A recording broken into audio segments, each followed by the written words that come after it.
নমস্কার, সবাই কেমন আছেন? আশা করছি সবাই খুব ভালো আছেন আর আমিও ভালো আছি। ড্রিম লাইফ বিউটির আরও একটি নতুন ব্লগে আপনাদের সবাইকে জানাই স্বাগত। এখন বাজে সকাল 7:30 আর এখন থেকেই আজকের ব্লগটা শুরু করছি। আশা করছি আজকের ব্লগটাও আপনাদের কাছে খুব ভালো লাগবে। আজকের ব্লগটা রান্না বান্না দিয়েই শুরু করলাম।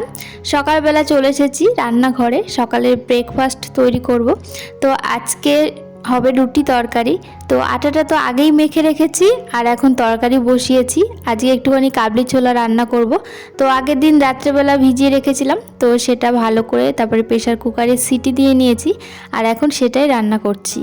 কাবলি ছোলার মধ্যে ছোট ছোট করে আলু দিয়েছি। তো আগেই ফোড়নে দিয়েছি তেজপাতা, জিরে, তারপর আলুগুলো দিয়ে একটু লাল লাল করে ভেজে নিয়েছি। তার মধ্যে কুচনো পেঁয়াজটা একটু বেশি করেই দিয়েছি। পেঁয়াজটা লাল লাল করে ভেজে তার মধ্যে টমেটো, কুচনো লঙ্কা দিয়ে ভালো করে একটুখানি কষিয়ে নিয়েছি।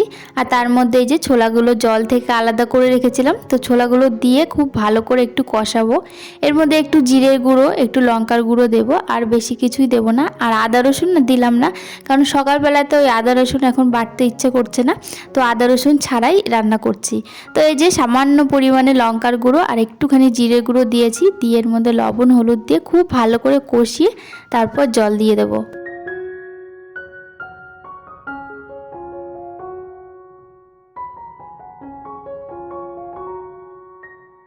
সোনার বাবা এদিকে কাজে বেরোবে, তারপর ছোটদা অফিসে যাবে, তো সেই জন্য একটু তাড়াহুড়ো আছে আর তাড়াহুড়ো করে রান্নাবান্নাটা করছি। তো এখানে ভালো করে আমার কষানো হয়ে গেছে। তারপর প্রেসার কুকারে যে সেদ্ধ করার পর জলটা ছিল ওই জলটা দিয়ে দিলাম। আর একটু জল লাগবে, প্রেসার কুকারে তো সেদ্ধ করাই আছে, খুব বেশি জল লাগবে না। তবুও একদম শুকনো শুকনো আমার ভালো লাগে না, কারণ রুটি দিয়ে খাওয়া হবে, একটু ঝোল লাগে। তো এদিকে কষিয়ে একটুখানি ঢাকা দিয়ে রাখলাম আর এই পাশে বসিয়ে দিলাম চা না খেলে আর ভালো লাগছে না। এদিকে চাও শেষ হয়ে গেছিলো, তো আগের দিন তো চা এনেই রেখেছিল। তো এখন চা বানানোর সময় চায়ের কোটোতে দেখছি চাটা শেষ হয়ে গেছে। তাড়াহুড়োর সময় আরও বেশি করে তাড়াহুড়ো লাগে। তো এদিকে চাটা আবার ঢেলে নিচ্ছি। আমার আগের কয়েকটি ব্লগে বেশ কিছু কমেন্ট এসেছে আর ব্লগের মধ্যে কমেন্ট পড়াটা কিন্তু আমার ভীষণ ভালো লাগে। আর আপনারা যারা যারা কমেন্ট করেন সেই কমেন্টগুলো পড়তেও কিন্তু আমার ভীষণ ভালো লাগে, আর সেই কমেন্টের উত্তর কিন্তু আমি সবাইকেই দিয়ে থাকি। আর সেই কমেন্টগুলো ব্লগের মধ্যে রিপ্লাই দিতেও আমার ভীষণ ভালো লাগে। তো চলুন, কয়েকটা কমেন্ট এসেছে, সেই কমেন্টগুলো একটু পড়ে নিই। বিউটিস মেকওভার লাইফস্টাইল থেকে দিদিভাই কমেন্ট করেছে, খুব সুন্দর, খুব ভালো লাগলো।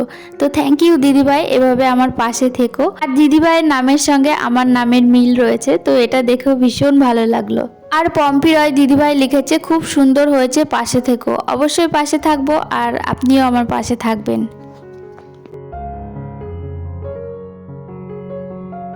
এদিকে আমার চা হয়ে গেছে আর এদিকে তরকারিও হয়ে গেছে, কাবলি ছোলার তরকারি। তো এদিকে হাতা দিয়ে একটু ভেঙে ভেঙে দিচ্ছি যাতে তরকারিটা একটু ঘনত্বটা বাড়ে।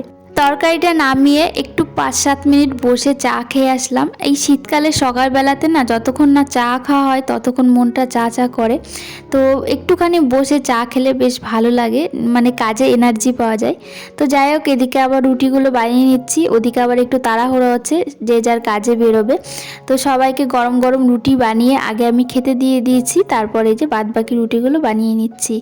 আর এদিকে দেখুন, ছেলে ঘুম থেকে উঠেছে আর ঘুম থেকে উঠেই মানে সাইকেল নিয়ে বেরিয়েছে। সদ্য সাইকেল চালানো শিখেছে আর মানে সারা দিন 24 ঘন্টা পারলেই ও সাইকেল চালায়। দু একবার পড়েও যাচ্ছে, হাতে পায়ে কোনায় কোনায় কেটেও যাচ্ছে। আর এই ছেলে সাইকেল চালানো দেখে আমাদেরও ছোটোবেলার কথা মনে পড়ে যাচ্ছে।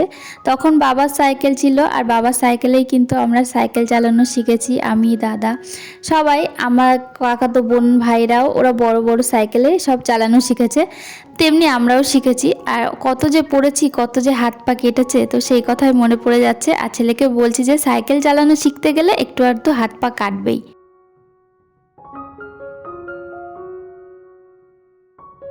রুটি তরকারি সমস্তটা তো বানানো হয়ে গেছে, যে যার মতো খেয়ে কাজে বেরিয়ে গেছে। তো এইবার আমরা খেয়ে নেব। আর এখানে আমার জন্য আর মাসির জন্য রুটি বাড়ছি, আর ছেলেও সঙ্গে খাবে, ও তো একটা রুটির বেশি খেতেই চায় না। তো এদিকে আজকে সকালের ব্রেকফাস্টটা বেশ পছন্দের হয়েছে, কাবলি ছোলার তরকারি, রুটি, আর তার সঙ্গে আছে মিষ্টি। সকালবেলার দিকটা না আর রাত্রেবেলা খাবার পর একটু মিষ্টি মন চায়। তো মাঝে মাঝে মিষ্টি হলে ভালো, আবার এমন মিষ্টি খেতে খেতে এমন অবস্থা হয় যে মিষ্টি ছাড়া মানে ভালোই লাগে না। একদিন মিষ্টি না হলে মনে হয় যেন আজকে একটু মিষ্টি থাকলে ভালো হতো। তো আমার মতো কে কে মিষ্টি খেতে ভালোবাসেন অবশ্যই কমেন্টে জানাবেন।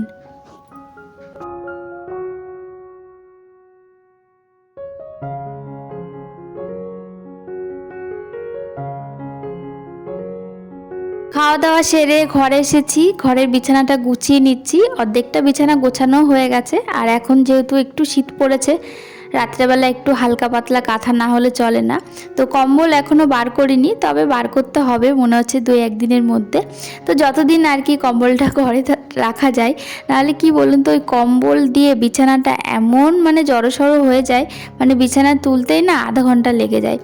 তো যাই হোক, এদিকে বিছানাটা গুছিয়ে নিই।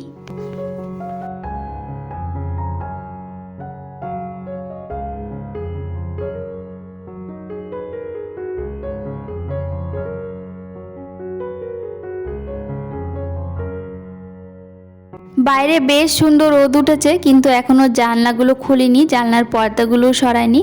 তার একটাই কারণ, জানলার পর্দাগুলো সরিয়ে দিলে আর জানলাটা খুললে না বাইরে থেকে এতটা রোদ ঘরের মধ্যে চলে আসে, আর ক্যামেরাতে না সব কিছু কেমন যেন আবছা দেখায়, ভালো দেখায় না। তো সেই জন্য বিছানাটা গুছিয়ে তারপরে জানলার পর্দাগুলো খুলে দেবো।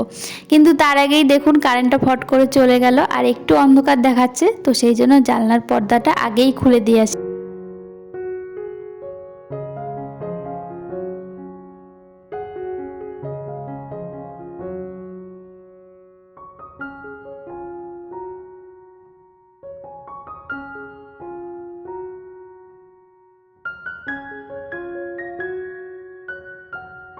বেশ কিছু জামা কাপড় জমে গিয়েছে, তো কিছু জামা কাপড় এখন ভিজিয়ে রাখবো কাচার জন্য। আর সমস্ত কাচার যে জামা কাপড়গুলো হয় সেগুলো এই বাস্কেটটার মধ্যেই আমি রাখি। তো অনেক জামা কাপড় হয়ে গেছে, তো কিছুটা রেখে বাদবাকিটা ভিজিয়ে দেব। আর যখন স্নান করব তখনই কাচাকুচিটা করব। তো তার আগে তো দুপুরে রান্না বান্না আছে, আর আজকে বাড়ি থেকেই না মাছ রেখেছিল, তো সেই মাছই রান্না হবে। আর বাড়ি থেকে ছোট ছোট ভোলা মাছ রেখেছে, তো সেই ভোলা মাছের ঝাল করব আজকে।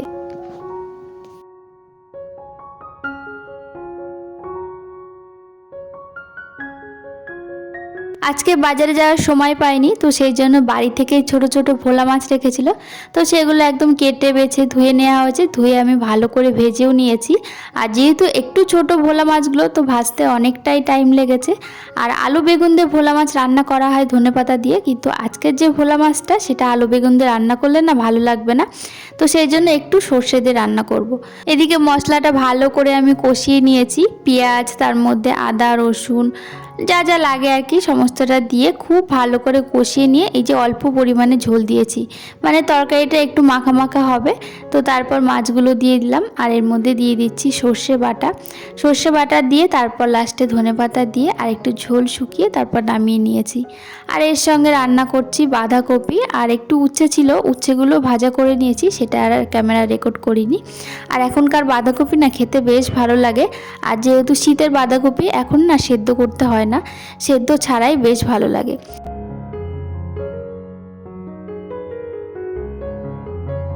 এদিকে আমার দুপুরে রান্না বান্না হয়ে গেছে, তারপর স্নানও করে নিয়েছি।